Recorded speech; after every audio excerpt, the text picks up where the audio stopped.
Casting live from the Newsmax studio in New York City, here is Steve Malzberg.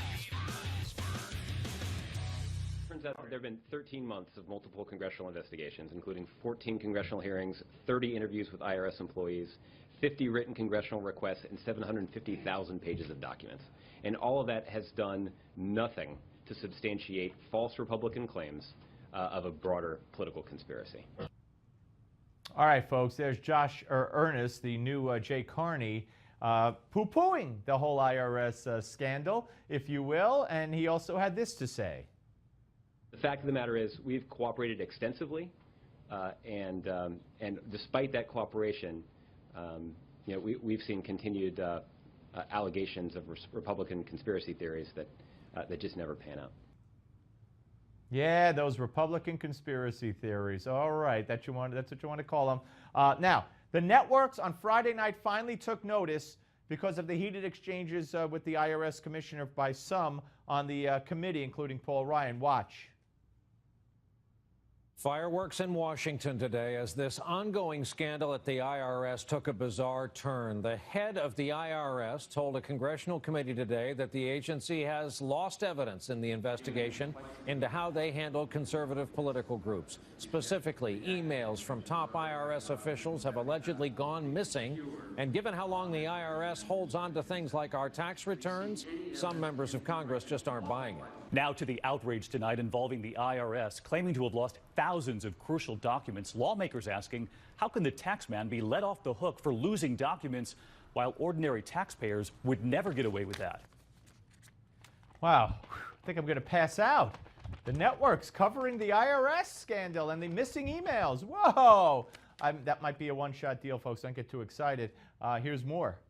The IRS commissioner on the hot seat today, admitting his agency lost 2 years of emails from its biggest scandal in decades. You asked taxpayers to hang on to 7 years of their personal tax information in case they're ever audited, and you can't keep 6 months worth of employee emails? This is being misleading again. I don't believe you. That's the first time anybody has said that you do not believe me. I don't believe you. If an American taxpayer used the excuse that, my hard drive is lost, my receipts are gone, what would the IRS say? If the American taxpayer said my hard drive's gone, but I can give you other information, the IRS would work with them. Yet another black eye for the IRS. All right, I got to tell you, at least they covered it. But did you hear the answer from Commissioner Koskinen? That if a person, a citizen said, I lost my information, I don't have it, the dog ate my homework, I threw away my hard drive, he said the IRS would work with them. And I spoke to one accountant that I know, not my accountant, but anyway, he doubted that. He just doubted that, and what does work with them mean? It's subjective, right? All right, folks, we'll be back with more of the Steve Malzberg Show. That's this. But first, we take a look back at the Apollo 11 moon landing with today's American Moment. I believe that this nation should commit itself to achieving the goal before this decade is out of landing a man on the moon and returning him safely to the Earth. In 1961, newly elected President John Fitzgerald Kennedy announced to the Congress and to all of mankind America's intention to send man to the moon. Previously restricted to the realm of science fiction, the president's commitment set in motion an unprecedented effort to fulfill one of man's oldest dreams. The obstacles were monumental, not the least of which was to create an energy source capable of sending a manned spacecraft to the moon.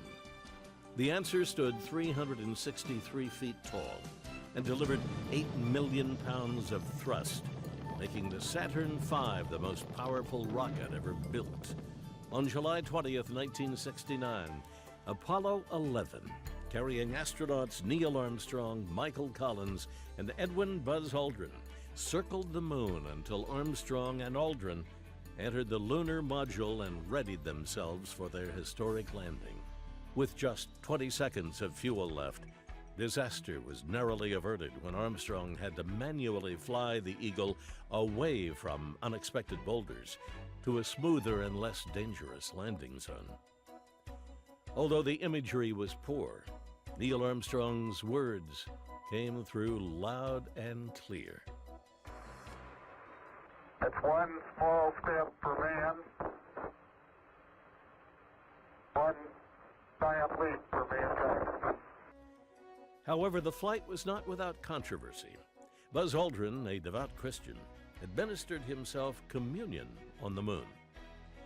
Since NASA was already fighting a lawsuit from atheist Madalyn Murray O'Hair, who objected to the earlier Apollo 8 crew reading from the book of Genesis, Aldrin's communion was kept a secret from the public.